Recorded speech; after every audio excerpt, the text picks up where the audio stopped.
අට වෙනවා මේ බුදු පිළිම.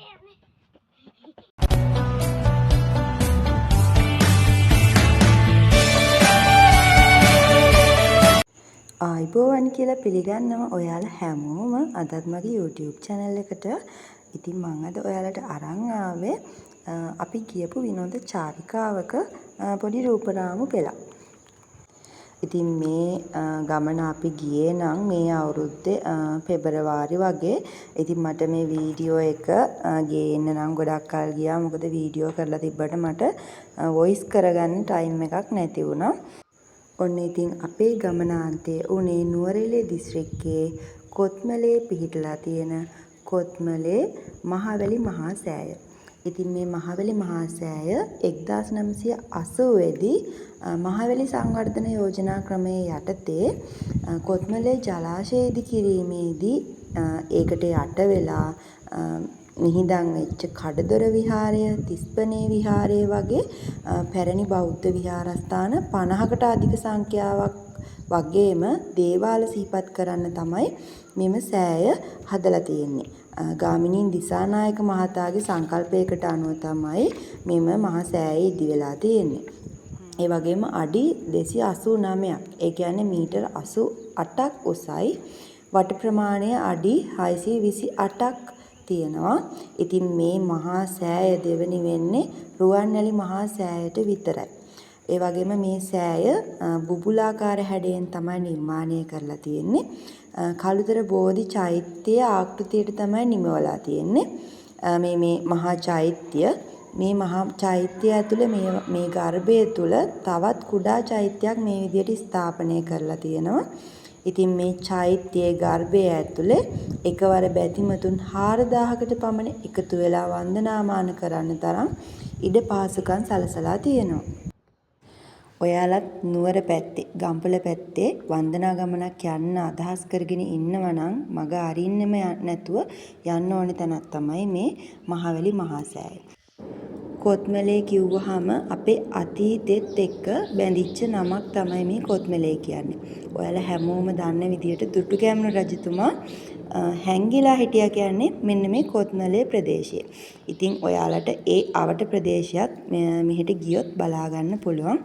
ඉතින් මේ කොත්මලේ මහවැලි මහා සෑයට එන්න කලින් අපි පහු කරලා එනවා කොත්මලේ ජලාශය. ඉතින් මේ කොත්මලේ ජලාශයට වේල්ල බලන්න කලින් හැමෝම පුරුද්දක් කරගෙන තියෙනවා කොත්මලේ මහවැලි මහා සෑය මුලින්ම බලලා ඉන්න. ඉතින් අපිත් මහවැලි මහා සෑය බලලා ඊට පස්සේ මේ ඇතුල් වෙන්න හදන්නේ කොත්මලේ ජලාශය බලන්න. ඉතින් හැමදාම මේ ජලාශය වතුරෙන් පිරීලා තියෙන්නේ. ඒත් අවුරුද්දේ එකම එක කාලයක්. ඒ කියන්නේ පායන කාලෙට මේ ජලාශයේ වතුර අඩු වෙනවා. ඉතින් මේ අඩු වෙන වෙලාවට අර මේ වතුර පුරවනකොට වැහිලා ගිය කඩදොර විහාරය ජලයෙන් මතුවලා උඩට පේනවා. ඉතින් අපි මේ යන්නේ ඒ කඩදොර විහාරය බලන්න. ඉතින් මේ පෙබරවාරි මාර්තු කාලේට පෑවිල්ලත් එක්ක මේ කඩදොර විහාරය ජලාශයෙන් ඉහළට මතුවලා පේනවා. ඉතින් හැමෝම ගොඩක් කට්ටිය මේ අවස්ථාව බලන්න යනවා. ඉතින් අපිත් මේ දැන් යන්න හදන්නේ ජලාශය ඇතුළට. ඉතින් ජලාශයේ වතුර පිරීලා තිබ්බ තැන් තමයි මේ දැන් ඔයාලට පේන්නේ වතුර නැතුව. වතුර ගොඩාක් හිඳලා තියෙන්නේ. ඉතින් අපි යමු බලන්න කඩදොර විහාරය.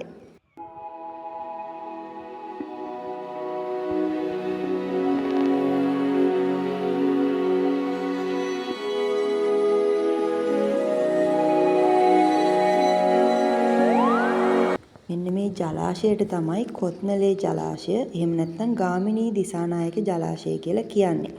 ඔයාලට මතක ඇති ඩිට්වා සුලිකුණාටුව වෙලේ මෙන්න මේ ජලාශය වාන්දාලා තමයි ගම්පොළ නගරයම යට වුණේ. ඒත් ඉතින් කිසි දෙයක් නොවුන ගානට ජලාශය අදටත් ගලාගෙන යනවා. ඉතින් මේ අපි දැන් ඇවිදගෙන යන තැන වෙනදට වතුරෙන් යට වෙලා තියෙන්නේ. ඒත් මේ පෑවිල්ලට වතුර හිඳිලා ගිහිල්ලා මේ විදියට තමයි ජලාශය පේන්නේ. ඉතින් මේ වෙනදට වැහිලා තියෙන කඩදොර විහාරය ළඟටම ගිහිල්ලා අපිට බලන්න පුළුවන්. ඉතින් මේ අවස්ථාව පෙබරවාරි මාර්තු වගේ කාලෙට පායන කාලෙට ඔයාලටත් කොත්මලේ ජලාශය බලන්න යනවා නම් මෙන්න මේ අවස්ථාව උදා කරගන්න පුළුවන්.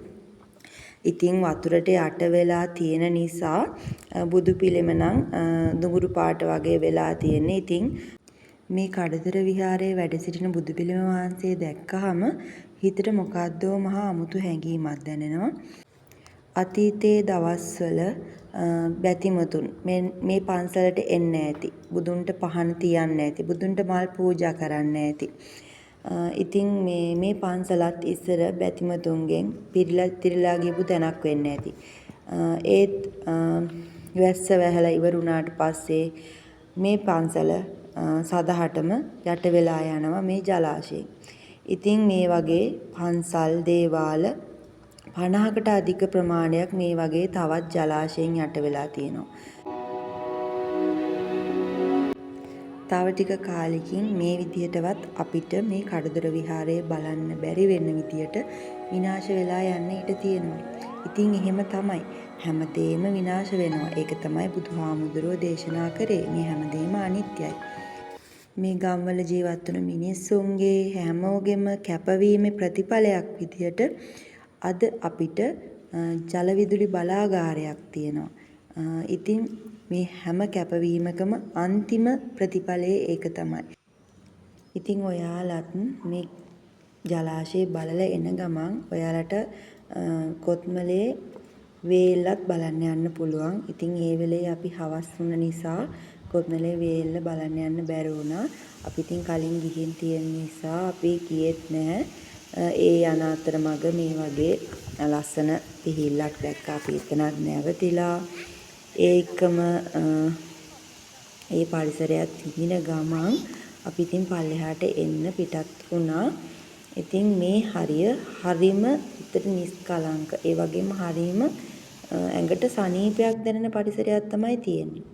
ඒ වගේම දැන් ඉහළ කොත්මලේ බලාගාරයට පහළින් මේ වගේ ඉදි වෙනවා දැන් පහළ කොත්මලේ බලාගාරයක් නව විදුලි බලාගාරයක්. ඉතින් ඒකේ තාම වැඩ කටයුතු සිදු වෙන ගමන් තමයි පවතින්නේ. ඉතින් ඒක ඈත ඉඳලා තමයි බලන්න පුළුවන්. ඉතින් බලාගෙන යන්න පුළුවන්. ඉතින් මේ පරිසරයට එනවනම් මේ කොත්මලේට එනවනම් ඔයාලට ලස්සන ෆොටෝ ෂූට් කරන්න ඒ වගේම වීඩියෝ ටිකක් ගන්න වගේ වුණත් හරිම ලස්සන මේ ලොකේෂන් ටිකක් තියෙනවා. ඉතින් මේ එන ගමන් අපි පහළ විදුලි බලාගාරෙත් බලාගෙනම ආවා. තව දවසක වේල්ල බලන්න ගියොත් මම ඔයාලට වීඩියෝ එකක් අරන් එන්න. මොකද කොත්මලේ ජලාශයට ගොඩාක් ළඟ තමයි අපේ ගෙදර තියෙන්නේ. වැඩි වෙලාවක් යන්නේ නැහැ යන්න. ඉතින් ආසාවට තමයි මේ ගෙදර ගියාම අපි යන්නේ. ගිහින් තිබ්බත් නැවත නැවත යන්න හිතෙනවා. ඒ තරම් ලස්සනයි. ඔයාලත් මේ කොත්මලේ ජලාශය බලන්න ගිහිල්ලා තියෙනවා නම් මගේ වීඩියෝ එක යටින් කමෙන්ට් එකක් දාන්න. ඒ වගේම මගේ වීඩියෝ එකත් එක්ක එකතු වුණු ඔයාලා හැමෝටම ගොඩක් ස්තුතියි. මගේ වීඩියෝ එකට ලයික් කරන්න, කමෙන්ට් කරන්න අමතක කරන්න එපා. ඒ වගේම මගේ channel එක subscribe කරන්නත් අමතක කරන්න එපා. එහෙනම් මං ගිහිල්ලා එන්නම්. ඔයාලා හැමෝටම සුබ දවසක්.